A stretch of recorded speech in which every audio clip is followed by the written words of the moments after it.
अगस्ती सहकारी साखर कारखान्याच्या 37व्या वार्षिक अहवालाच्या निमित्ताने मंचकावर उपस्थित असलेले आपल्या कारखान्याचे चेअरमन सहकर्मचारी माननीय सीताराम पाटील गायकर साहेब, या मंचकावर उपस्थित असलेल्या व्हाईस चेअरमन माननीय सुनेताताई भांगरे, त्यांच्याबरोबर उपस्थित असलेले सर्व आपलं तज्ज्ञ संचालक, या व्यासपीठावर उपस्थित असलेले आपल्या तालुक्याचे आमदार किरणजी लामटे, उपस्थित व्यासपीठावर उपस्थित सर्वच प्रमुख पाहुणे मंडळी, मनकर साहेबांपासून सर्वच उपस्थित बंधू आणि भगिनींनो, खऱ्या अर्थाने आपण बघतोय की अगस्ती सहकारी कारखान्याच्या या अहवालावरती चर्चा होत असताना सर्वसामान्य शेतकरी खऱ्या अर्थाने या ठिकाणी आलेला आहे. त्या आलेल्या असल्यानंतर त्याच्या अपेक्षा भरपूर आहेत.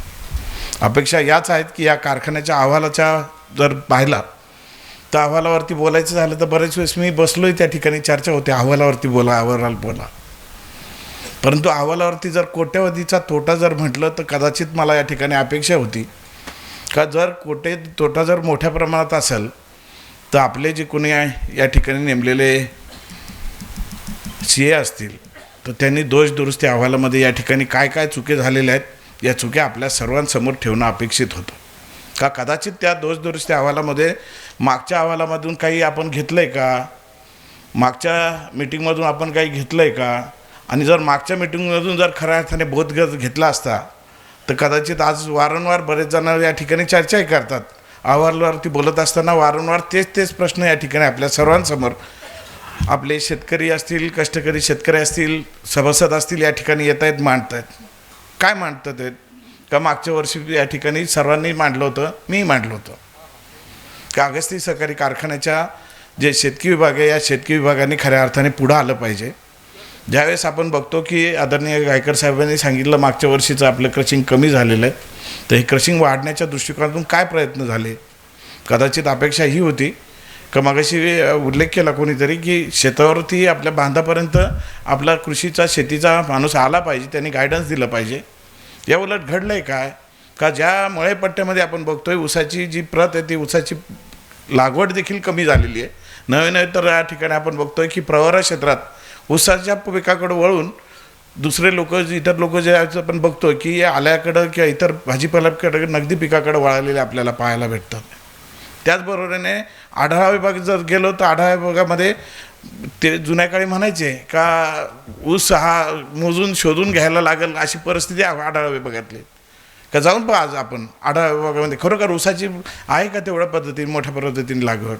ज्या अपेक्षेने खऱ्या अर्थाने वंदनीय मधुकरराव पिचड साहेबांनी, दादासाहेब रुपवते साहेब असतील, यांनी सर्वांनी खऱ्या अर्थाने हा कारखाना उभारत असताना त्यामागची अपेक्षा होती का या तालुक्यातील शेतकरी समृद्ध झाला पाहिजे आणि या अगस्तीच्या कामधेनू ही तर आपण कामधेनू म्हणतो, या कामधेनूच्या माध्यमातून खऱ्या अर्थाने गोरगरीब शेतकऱ्याला खऱ्या अर्थाने त्याच्या दारापर्यंत, त्याच्या घरापर्यंत या ठिकाणी काही ना काही या माध्यमातून, अगस्तीच्या माध्यमातून त्याच्या घरापर्यंत काही ना काही सुख समृद्धी नांदण्यात गेली पाहिजे, ही खऱ्या अर्थाने जुन्या लोकांची तळमळ होती. आज आपण बघतोय की कोट्यवधी रुपयाचा तोटा आहे. मी जास्त काही बोलणार नाही कारण की थोडीशी तब्येत बरी नाही, परंतु परत लोक कोणतरी म्हटले असते मुद्दाहून आले नाही का काय, म्हणून आज मी म्हणतोय माझा फोटो टाकला नाही. मी म्हणतो धन्यवाद साहेब सगळ्यांचे, का तोट्याच्या अहवालामध्ये माझा फोटो आला नाही, मी त्याच्याबद्दल आभार मानतो. कारण एकच का जर उद्याला काही तोट्यामध्ये आला असतं तर त्या शाईची प्रिंट कारण असताना मी भोगायला लागलो असतो. त्याच्याकरता माझा फोटो टाकला नाही, त्याच्याबद्दल धन्यवाद. मी माझ्या फोटो करता आलेलो नाही, परंतु ही भाग्यलक्ष्मी टिकली पाहिजे, ही भाग्यलक्ष्मी वाढली पाहिजे. गोरगरीब शेतकरी आज आस लावून बसलेला आहे की ज्या वेळेस आपण 2022ला या ठिकाणी माननीय आमदार महोदय आपल्या अध्यक्षतेखाली हे संपूर्ण पॅनल झालं होतं आणि हे पॅनल झाल्यानंतर त्या ठिकाणी सर्वांनी विश्वास दाखवला. तर सर्व मगाशी विजयभाऊंनी सांगितलं का 2201 झाले तर त्या पद्धतीने या ठिकाणी आपल्या सर्वांच्या मान्यवर व्यासपीठावर बसलेले सर्व मान्यवर आहेत यांच्या ताब्यात ही सत्ता दिली होती आणि ही सत्ता दिल्यानंतर ह्या काटकसर करून या ठिकाणी ही कारखाना जो आहे तो कारखाना गोरगरीब शेतकऱ्याला न्याय देईल या भूमिकेतून सर्व शेतकरी आस लावून पाहतोय. मी म्हणतोय आज मला जास्त काही याच्यावरती पाहतोय तोटा आहे, सगळ्या गोष्टी आहेत. पुढं कारखाना कशा पद्धतीने चालवायचा आहे, शेवटी आपण तज्ज्ञ लोक आहात या ठिकाणी. आपल्या सर्व शेतकऱ्यांनी आपल्याला या ठिकाणी तज्ज्ञ म्हणून या ठिकाणी निवडून पाठवलं आहे आणि हे निवडून पाठवल्यानंतर पुढची या ठिकाणचा हंगाम आहे तो कशा पद्धतीने पार पाडला पाहिजे, शेतकऱ्यांना कशा जास्तीत जास्त ऊसाचे दर दिले पाहिजेत, या दृष्टिकोनातून खऱ्या अर्थाने आपल्याकडून मार्गदर्शन व्हावं आणि हीच या ठिकाणी शुभेच्छा व्यक्त करतो. वादंकित कुठल्याही न जाता खऱ्या अर्थाने आपल्याला शेवटी एक आहे की आज काही कुठल्या पार्टीची किंवा कुठल्या तरी पक्षाची निवडणूक नाही किंवा या ठिकाणी व्यासपीठ नाही. हे तुमच्या आमच्या सर्वांची भाग्यलक्ष्मी आहे. ही भाग्यलक्ष्मीचं वंदने पिचासाहेब आजारी असताना देखील म्हणायचे, काय म्हणायचे की अगस्ती कारखान्याचं चालू आहे का बंद आहे, त्या बाबतीतली नेहमीच चर्चा असायची.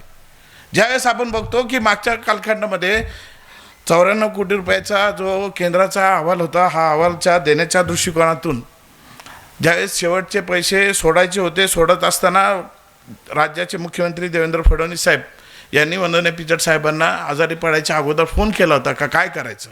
त्या मागच्याही मीटिंगमध्ये मी हे जाहीरपणे सांगितलं होतं आणि आताही पुन्हा जाहीरपणे सांगतो का त्यावेळेस देखील सांगितलं होतं की ह्या कारखाना हा माझा कारखाना जरी ताब्यात नसला परंतु आज यात कारखान्यावरती आमच्या अकोले तालुक्याची भाग्यलक्ष्मी म्हणून पाहिलं जातं. त्याच्याकरता कुठल्याही बिनदिक्कत या ठिकाणी हे पैसे या ठिकाणी दिले गेले पाहिजेत. ही वंदने पिचड साहेबांनी माननीय देवेंद्र फडणवीस साहेबांना सांगितलं. त्याच्यानंतर आपण बघतो का हे पैसे आपल्याला भेटलेत. जर एकीकडे आपण म्हणतो की आज आपल्याबरोबर अनेक कारखाने जे आजारी अवस्थेत होते, ज्यांना या ठिकाणी केंद्राचा अशा जसा आपल्याला 94 कोटी रुपये भेटले तशाच त्याच धर्तीवरती आज अनेक कारखान्या देखील भेटलेले आहेत, तरी देखील आपली कारखान्याची परिस्थिती ही का. आज बाहेर लोकांमध्ये चर्चा काय होते ही मला सांगायची गरज नाही. सर्वसामान्य माणूस आज या ठिकाणी मोठ्या संख्येने याच्याच करता आला आहे की उद्याचं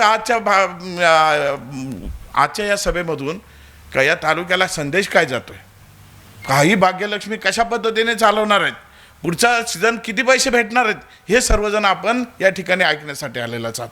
माझी आपल्याला कृपया सर्व व्यासपीठाला विनंती आहे का ह्या कारखान्याचं भवितव्य संपूर्ण जे काही आपण कराल त्याचा एक एक निर्णय या ठिकाणी या तालुक्यातील सर्वसामान्य शेतकऱ्याला याला भोगायला लागणार आहे.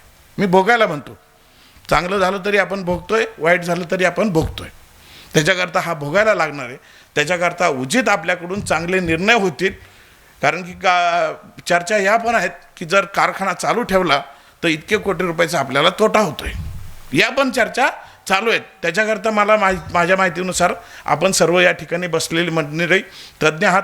आपण यथायोग्य या तालुक्याच्या या शेतकऱ्याच्या बाबतीतला हिताचा निर्णय घ्याल ही अपेक्षा या ठिकाणी व्यक्त करतो. याच ठिकाणी थांबतो. जय हिंद, जय महाराष्ट्र, जय श्रीराम.